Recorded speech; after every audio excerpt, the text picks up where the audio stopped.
Hey y'all, this is Siege. Today, I want to go over what I feel is next, or at least should be in my opinion, for Destiny, beginning with the April update, and what I and most other people feel is coming, essentially an update to the old raids. As I mentioned in a previous video, given that most of Bungie is working on Destiny 2, it seems like a way to provide new content in the way they tend to like to do, repurposing old stuff by just making slight changes. We've seen it in the reimagined strikes, and I feel we're going to see a similar method with the old raids. Personally, I want the old raids back, and feel the Vex Mythoclast and Necrochasm are two weapons that need to be updated to current light levels. Pocket Infinity isn't any different. So I feel like each of these weapons could easily be integrated back into the game, obviously with the two primaries being stripped of their elemental properties. Bungie's said numerous times that that's not going to happen. They aren't going to be introduced into the game again, so there's going to have to be a change there. I feel like, given what we've seen with the exotic quests for the Gallarhorn, and especially the new exotic quest for Thorn, I could easily see one for Pocket Infinity, and then with the Vex Mythoclast and Necrochasm's quests tied to the updated Vault of Glass and CROTA'S End, respectively. It makes too much sense and follows the model basically Bungie's been using for introducing new content over the past year or so. I'm totally okay with this. I'm used to it at least. And because I've come to expect it. History tends to repeat itself, and it seems to me that this would be the easiest method of creating content on the cheap.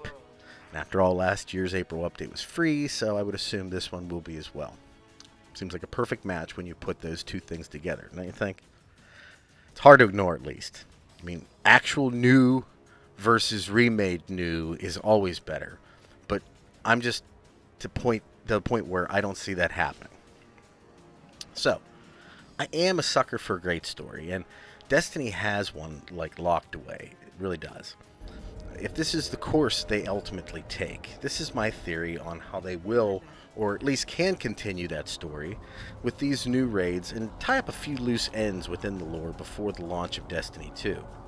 By changing a few of the character models in the raids, the update of these things can actually further the story along and end Destiny 1?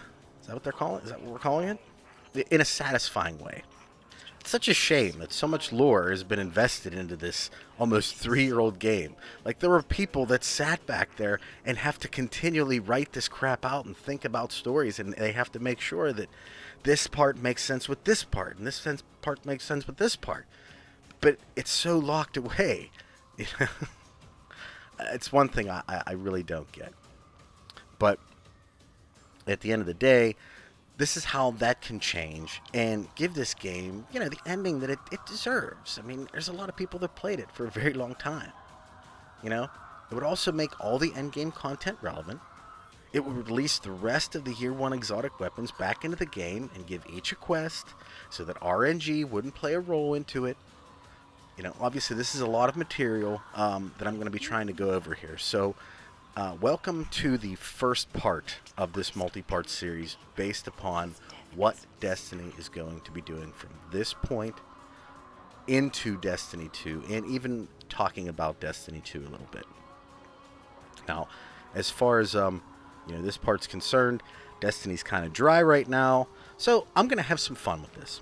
Now, I believe the 2017 April update will consist of a generous light level increase, 3 story missions, an updated Fallen Saber Strike, the CROTA'S End, Vault of Glass, and King's Fall raid being updated, and finally 4 new exotic quests, 1 each for the Necrochasm and the Mythoclast, which would be tied to the raids, and then the Pocket Infinity, and finally the Dubious Volley, the final hidden exotic in the game.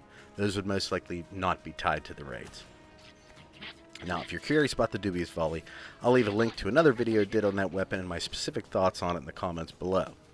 I think each updated raid will have 1 new story mission associated with it to explain the scenario surrounding why the hell we're even doing it. With the Strike most likely being the endgame for one of these exotic quests instead. Possibly for the Dubious Volley, as I feel like that Strike's actually relevant for the weapon. To me, This just seems exactly like what Bungie has done in the past and would offer a fair bit of content to players without requiring new content or programming it or anything really, other than a few little changes. I mean, they're most assuredly not working on this current version of Destiny that much. So, this gives the current players what they've asked for with updated raids and new exotic quests, and still offers content to those who don't raid or maybe can't get a fire team of 6 together all the time. Essentially, we would get the equivalent of the content received in last year's April update and would make all the endgame activities relevant again. A light level increase to 500 would make the most sense in my opinion. Seems like a nice round number to end Destiny 1 on, and if you can increase it 10 or 15 levels, then why not 100? Especially if this is the last thing that they're going to give us. That much of an increase would have people playing for a little while at least, and, it'd be meaty DLC that would lead up to what most think will be a fall 2017 Destiny 2 release. At the present, as far as the story is concerned, Siva has been contained, I guess. Maybe. It's weird. Oryx has obviously been defeated, along with, Crota, Atheon, and then I guess to a lesser extent, we have Malak, Axis, and Vosik. Now, Vosik and Axis, they answer to some other entity altogether, and I think that's going to get hinted at in the updated Saber Strike, but we'll see. We also know that Oryx was just one of 3 sisters, Savathun and Xivu Arath being the other 2. So there's still a significant, maybe even equal or stronger entity still in the Destiny universe. And that's where the rest of the story begins. Savathun, in my opinion, will ultimately be the strongest, or at least the most dangerous of the 3 Hive Gods, mainly because of the method that drives her. The Books of Sorrow suggest that each of them must forever obey their inherent natures, those being Oryx's inquisitiveness, Xivu Arath's need to test her strength, and finally Savathun's cunning. Oryx actually by nature was not evil, and did what she did for a love of her race and family. The vengeance she wanted over Teox, the mother and teacher to her, and her sisters, was for the betrayal of her father and then their own forced exile. As a result, there's a fine line between vengeance and comeuppance, or even justice. Or is there even? Oryx turned ruthless only after realizing that by taking in the darkness, after the bargain, as hosts, that they were forever bound to its will, not their own will as promised. Now this is why I believe Savathun to be the most dangerous and potentially even allowed Oryx to hold ultimate power versus taking it for her own in order to see if something existed in the universe that was even greater than the Taken King. Much of the lore suggests that Savathun is constantly testing Oryx's power without it shaking his confidence, or her confidence, in their relationship. And as the sword logic suggests, this is the nature of things. Sword logic is essentially the idea of survival of the fittest, but evolved to also include the notoriety that comes with it. As you kill, you grow in power and legend, increasing your presence in the universe. Works as well in our world as in theirs. Kill 100 men in this life, and not only will you gain power from experience, you will gain power from the fear of others. Much like an unranked boxer against an undefeated champion. The notoriety and the power of the idea of the champion is almost as potent as the champion itself. The idea is somewhat mystified in the game, but in the end, it's all the same thing. Now, Savathun must constantly cultivate her cunning, which by definition means having or showing skill in achieving one's ends by deceit or evasion.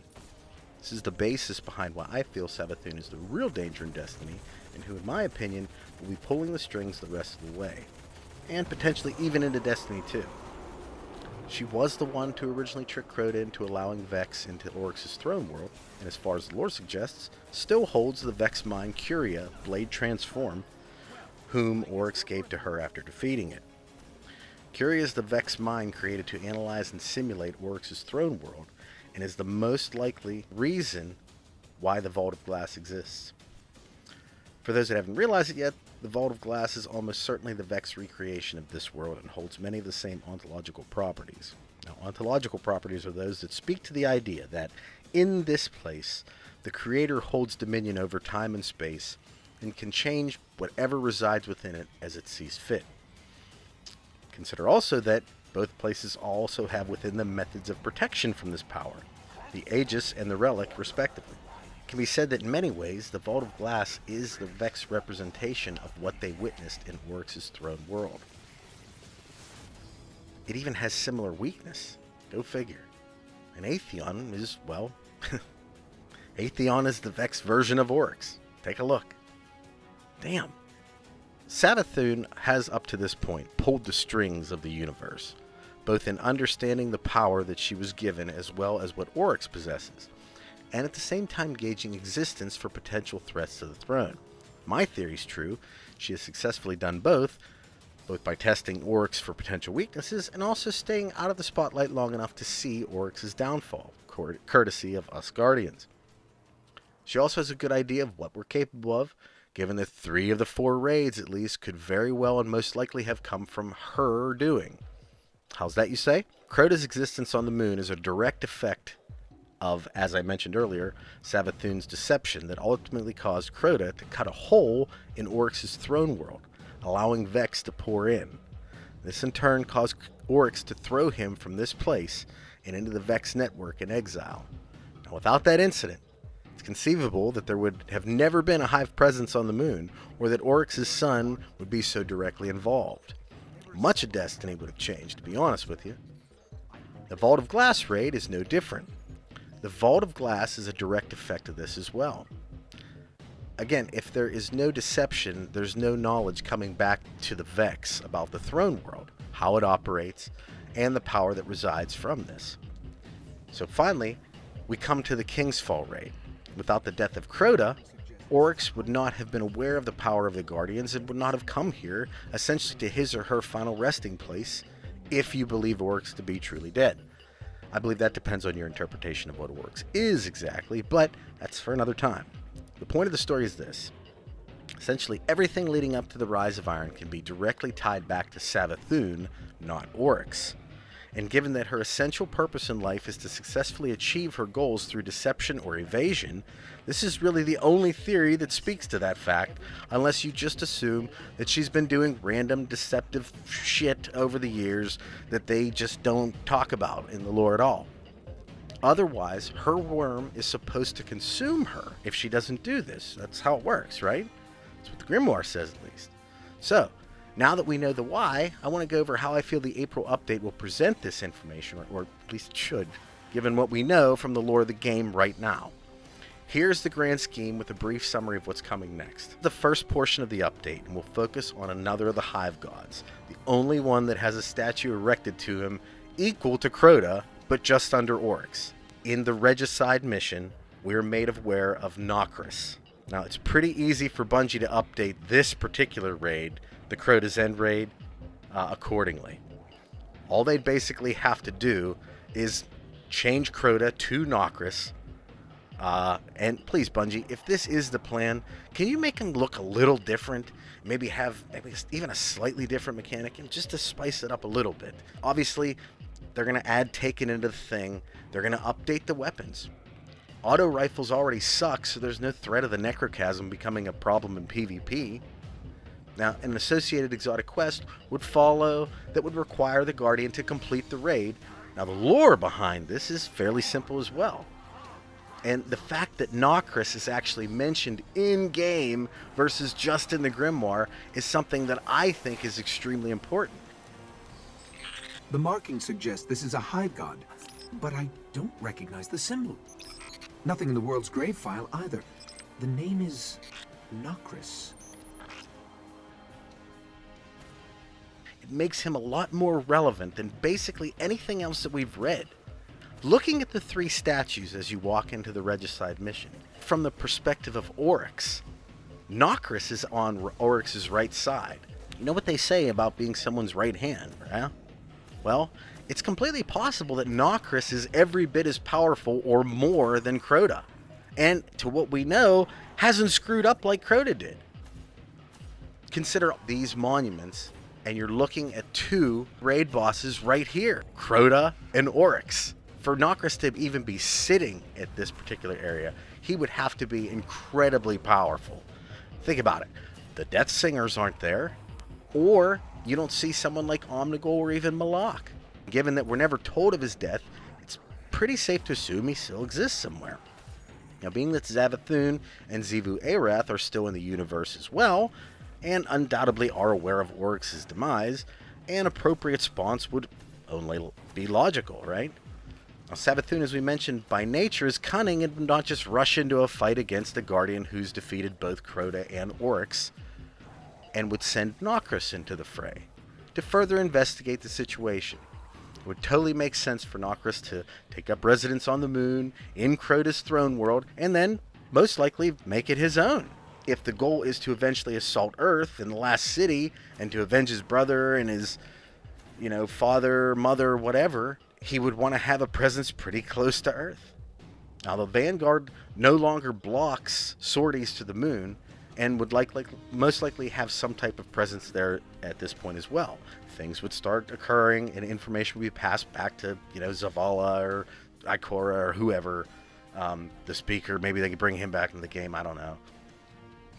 But as to the threat that's coming from the moon, and of course, we would be tasked with maybe one story mission first to assess the situation. Now, during that mission, we would learn of what was going on, and from our previous experience, would basically already know how and where to find Nokris. He might not even be aware of the fact that we know how to get in there. I mean, after all, Crota's death is the only thing that they know. How it happened exactly would most likely have eluded Oryx and really all of them. So now defeating Nokris would uncover more clues about this phantom menace, if you will, that seems to be pulling the strings. If nothing else, it's at least a way to reuse the raid with a purpose and make the thing relevant. What this does for the overall story, too, is it cleans up another significant boss in the lore. One that, wouldn't you know it, could look almost identical to Crota and actually be forgiven for it since it's essentially his brother. Smart move, Bungie. And at the same time, can push the story further and lead into the next raid, all while staying true to the existing information in the Grimoire. This would lead into a story mission, prepping the Guardian for the Vault of Glass story aspect, and would also be a requirement for an exotic quest for the Necrochasm. Doesn't get any better than that, baby. So what's this mission about? Look out for part 2, where I elaborate on how the Vault of Glass will be updated, what quests will be associated with it, and of course, the story of why we are back in the Vault of Glass in the first place. What do you think about what I just went over? Let me know in the comments below, and if you enjoyed the video, please like and share it. Now, if you're new to the channel and would like to be notified of upcoming Destiny and other gaming content, including this particular series, click that subscribe button and turn notifications on for me. I'd like to shoot for 100 subscriptions by the end of next month, guys. I'd like to push for that. So if you can help me do that, that would be the absolute best. At any rate, take care all. Bye.